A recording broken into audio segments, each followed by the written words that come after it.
Hi there, Taurus. Welcome to your August 2020 General Tarot reading. It's Raina here.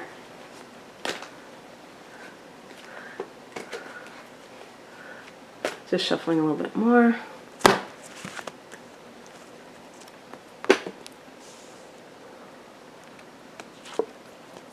I was thinking, oh, I don't want to get that card. Then I got both of them.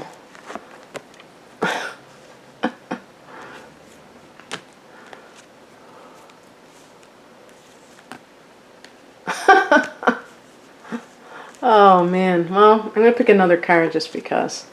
There you go.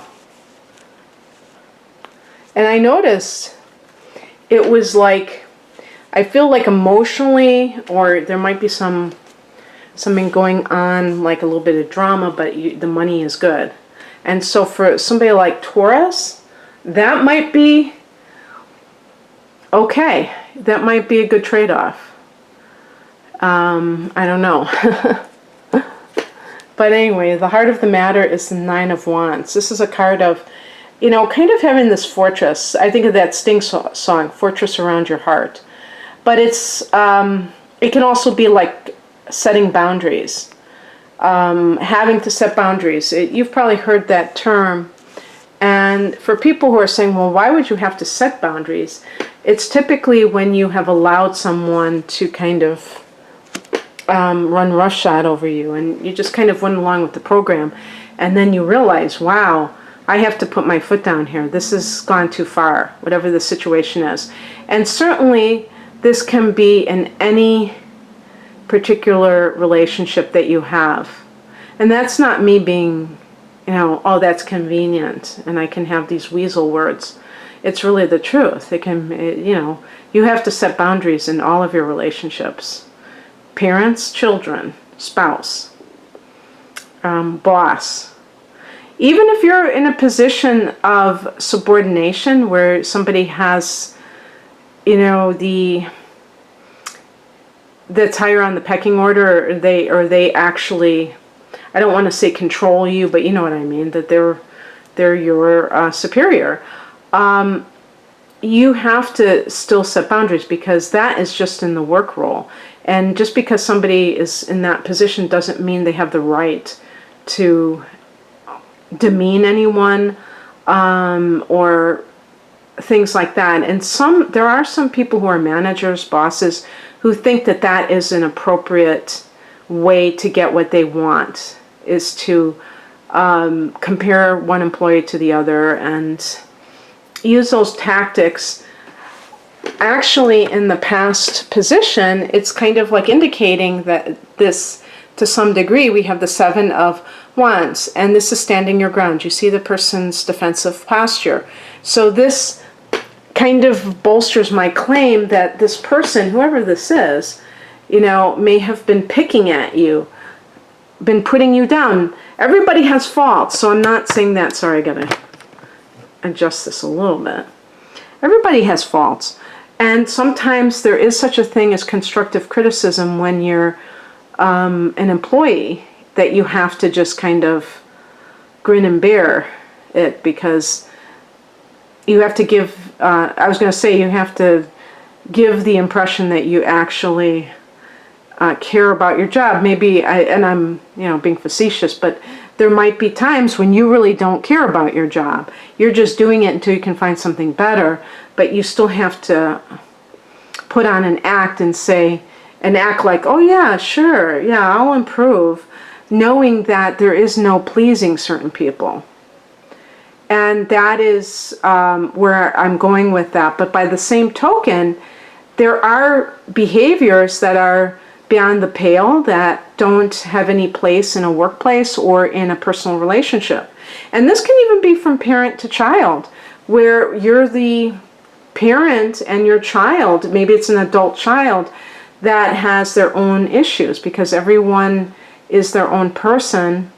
And some people, even some people's children, no matter how well you try to bring them up, they're going to have their own weaknesses that, you know, come out as dysfunctional behavior. Or maybe there was a period of time as a parent when you weren't doing the best parenting that you could have done, and you have changed and you have grown, but your child is still holding on to the past because they don't want to change. They want to blame. And this can either be like just a phase, or unfortunately in some cases this can be something that the person does throughout their life if they are not willing to become more self-empowered. So in any case, this is not necessarily something that Taurus people want to deal with. You just want to, I was going to say, you just want to coast through life, but I mean that in a positive way. You're not looking for conflict, you're looking for peace. And yet you might find yourself with other people who don't have that peace. They're looking for it, but they're looking in the wrong places. So another possibility with this is that you're dealing with a fire sign. If you are dealing with a fire sign, for some reason Aries is coming into my mind. But the other fire signs, especially Leo, is a fixed sign like yours, and I could see you having a relationship with Leo and having things in common with Leo. And then the other one is Sagittarius. Now, I feel like that person is maybe not happy with themselves, so they're trying to project onto you their own negative self-image and acting like you're the one with the problem, you have to change, you're not good enough. So just keep that in mind if you're dealing with somebody like that. Again, it doesn't have to be a romantic relationship either. The higher message is the Nine of Pentacles. This is a card of material self-sufficiency. So for some of you, it could be saying that, there's that saying, I can do, what is it saying? I can do bad all by myself. But actually it's like, I can do well all by myself. I don't need this in my life. What am I doing here? Why am I allowing this kind of negative influence in my life? And it's also just literally saying you may have the financial resources to live alone. So it's not like, especially if you're a woman, like in the past where you were like kind of a man's property, you don't have to be with somebody. If this is a marital situation or a live-in situation, you have the money to do this. Now, another possibility is that you need to get to that place. And I think sometimes this does happen where one of the parties is very financially generous and the other one becomes dependent on them.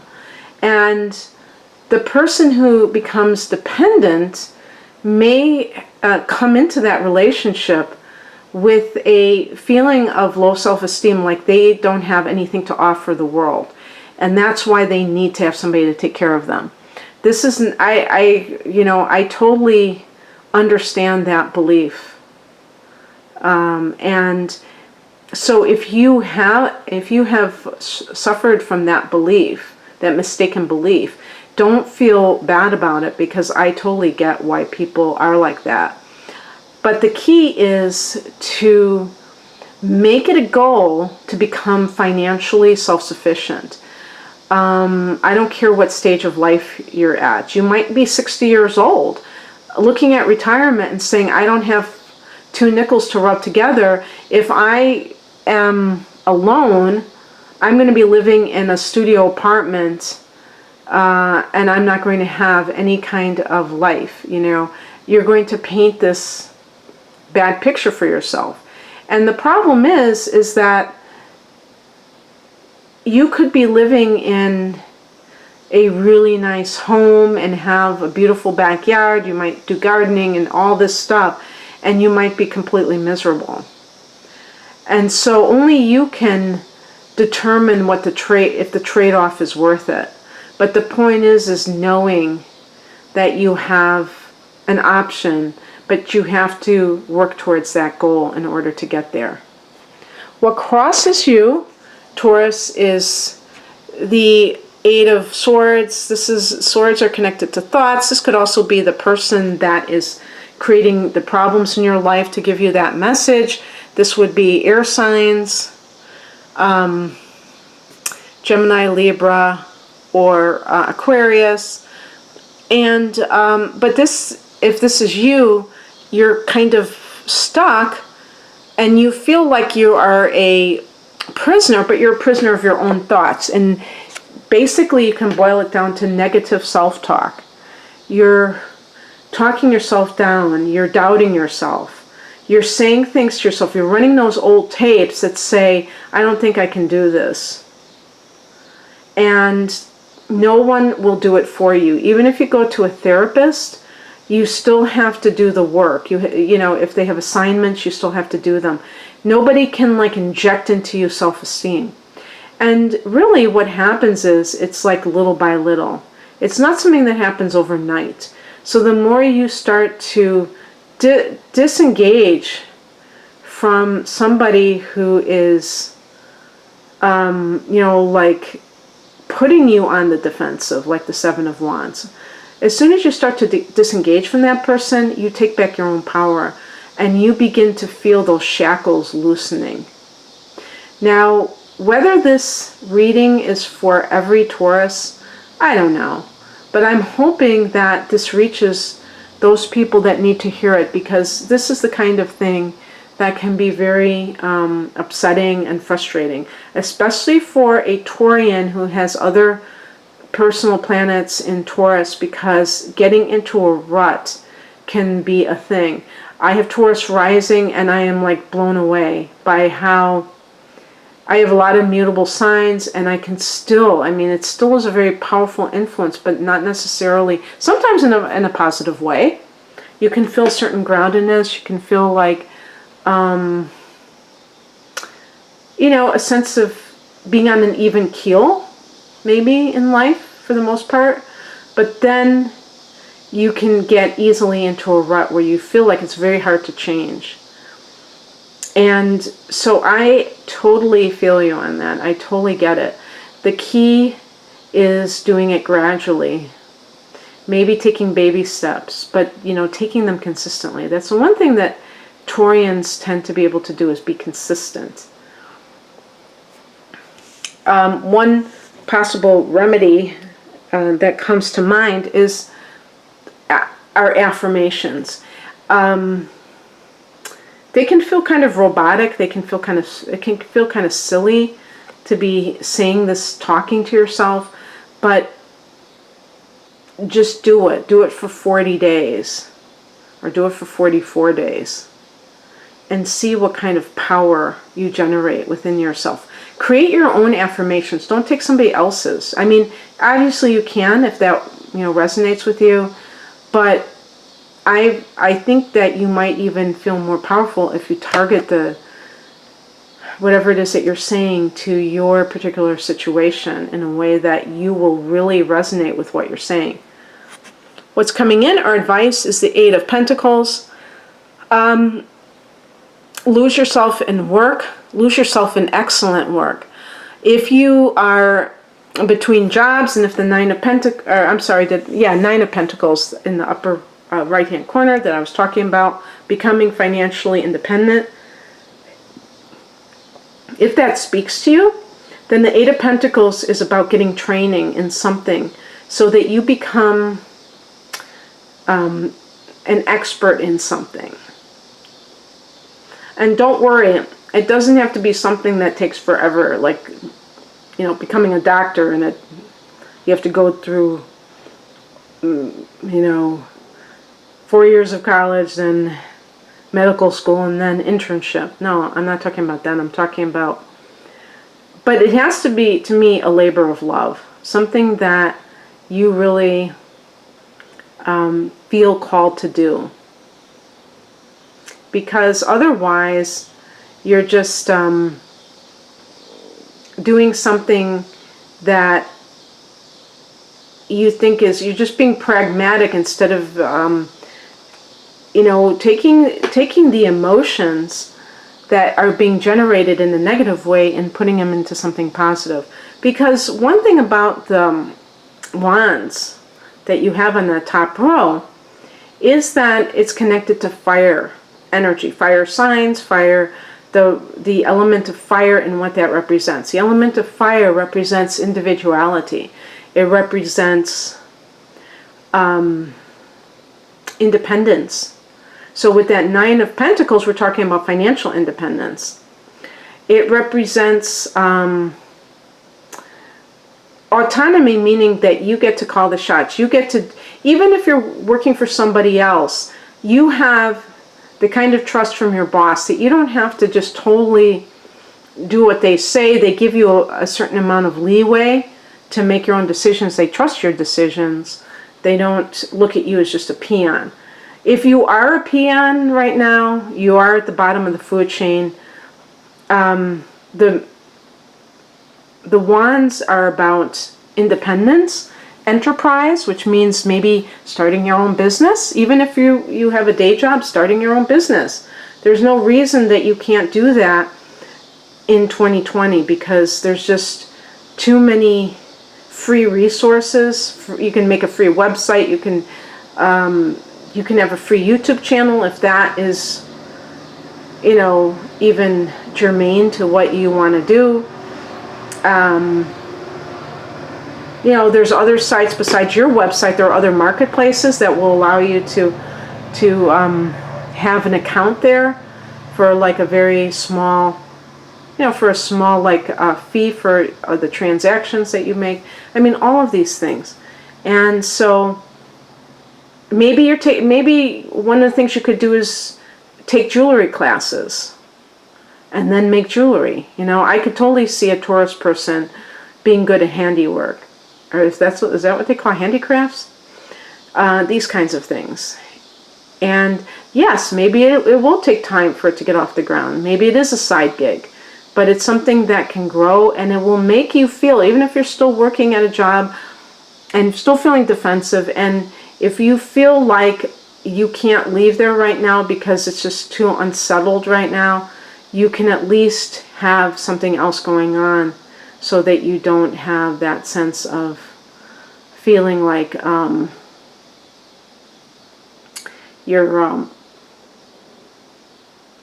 under siege, all the time. Because it's one thing to get criticized and have these kinds of negative experiences, but if the workplace, if you know that you're going to be leaving sooner rather than later, it's more tolerable. Let's put it that way. If this is a relationship issue, you have to learn how to speak kindly to yourself so that you can move on. And the Eight of Pentacles is just, doing productive things that will move you forward in your life. Now the outcome, I could have left it right here. I probably should have, because this isn't bad. I was just focusing on those other cards. The Tower card is the release. And so it's like something has to give, something does give. Now, it's possible that if you have heard something in your company that they are letting people go, or maybe they already have started. Maybe since the shutdown, they've been kind of thinning the herd. And you feel like it's possible that you're going to be on the chopping block, and you're kind of guarded about this. You feel that sense of, what is that word? Vigilance. Like you're waiting for an attack. You're waiting for somebody to tell you that you're fired. And in the Seven of Wands may have suggested that there's a history of feeling that you have to defend yourself. So you might be thinking, oh, if anybody's going to get the heave-ho, it's going to be me. And maybe that's making you nervous. But whatever the situation is, understand whether you get to stay or whether you leave, you're still going to, even if you get fired, it will be a relief because it's a release. A release from all of the tension of having to explain yourself, defend yourself. And you may not see it that way because you might say, yeah, but I have bills to pay. And, what can I say? All I can say is that I believe the universe owes us a living. Maybe that will be one of your affirmations. The universe owes me a living. Meaning that if I've been brought here by God, then I am owed a living because God put me in this place. So that's part of the deal. If you're going to put me in this place, God, then you're going to support me. It's not my business. It's none of my business to know how that's going to work out. But I know that's going to work out. But there's also a saying, pray and get your feet moving. And we do have an additional card here. The Ace of Pentacles, which is there's the portal, the new beginning, and it could be a new job. Taurus, your 5th house, which is the house of the business that you own, happens to be Virgo, and the new moon in Virgo is on September 17th. You might be saying, if you're watching in July, well, oh, that's a long time from now. Really? Is it? Here we are, those of us still in July, thinking, where did, last 3 months go? Or 4 months? So time is moving very quickly, and before you know it, you're going to be in this time frame. But that might be even you launching a business, because that will be the 5th house, not the 6th house. A new moon in the 6th house comes in October 16th. But this is happening in the area of your creativity, love, and the business that you own. And who knows, maybe it's one of those things that it happens very abruptly. Or your job, maybe if you're stuck in a dead-end job, that ends abruptly, but you get something right away. It's like a universe abhors a vacuum. So, just covering all the bases. I hope that you enjoyed this, Taurus. If you'd like a personal reading, the link is below. I hope that you have an amazing month. And, oh yeah, and here's the thing too. In August, there is a full moon in Aquarius, and that will be in your 10th house of career. So full moon can bring a raise with money due to a promotion. It can also give you recognition, which can enhance your reputation. So maybe that's why you get this new job. Ace of Pentacles can also be a windfall that you receive. So I hope that you enjoyed this. If you would like a personal reading, the link is below. Thanks for watching. Take care. Bye.